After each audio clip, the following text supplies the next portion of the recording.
Hi friends, in this video we are going to discuss about the concept of how we are going to derive the derivation for average value of sinusoidal voltage. Okay, now we know that the expression of average value of sinusoidal voltage is given by, so V average is equal to 1 divided by T integral 0 to T V of T into dt. So this is the expression we are using to find the value of average value of a sinusoidal voltage. And here we know that here the sinusoidal voltage V of t is given by Vm sin omega t. Okay, so I assume this is equation number 2. So this one is V of t is equal to Vm sin omega t is a expression of a sinusoidal voltage. Now for example, you can observe that this is the sinusoidal waveform. Just see here, this is a sinusoidal waveform, and this particular sinusoidal waveform having positive half cycle and negative half cycle. Okay, now this positive half cycle having a maximum voltage of plus Vm and negative half cycle having a maximum voltage of minus Vm. Okay, now whenever we are going to get the average value of sinusoidal voltage, always we need to consider only half cycle. Okay, always we need to consider only half cycle. So that is the reason why the time period for this particular half cycle t is equal to pi, because this is 0 and this one is pi. So here whenever we are going for the derivation of average value of sinusoidal voltage, always we need to consider only half cycle, and the time period of this half cycle is t is equal to pi.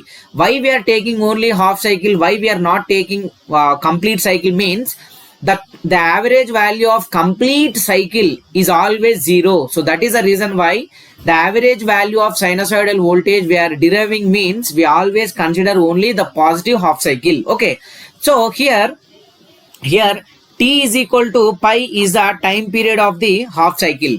Now with the help of these three expression, we can easily find the average value of a sinusoidal voltage. Okay, so from this expression, equation number 1,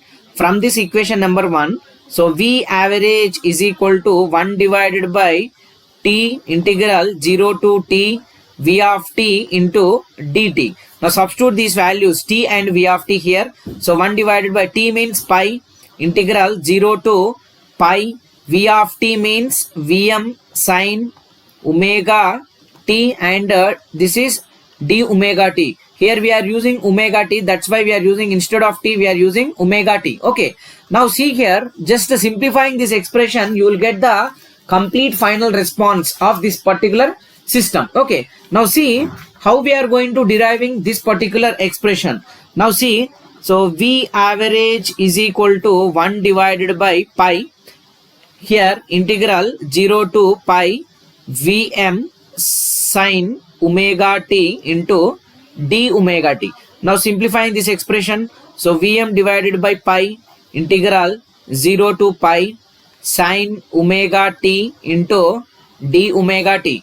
Now see here, integration of sin omega t, it will gives minus cos omega t and having limits of 0 and pi. So here just apply these limits here, Vm divided by pi. So by applying these limits you will get minus cos pi minus cos 0. Just we applied the limits for this minus cos omega t term. So here Vm divided by pi minus of cos 180, cos pi means minus 1, minus of minus cos 0 means 1. Now here Vm divided by pi, and here minus of minus plus, it means plus 1, again minus of minus plus, you will get so 2 Vm divided by pi. So here Vrms is equal to so 2 Vm divided by pi. Now here 2 by pi, that is, what is the value of pi?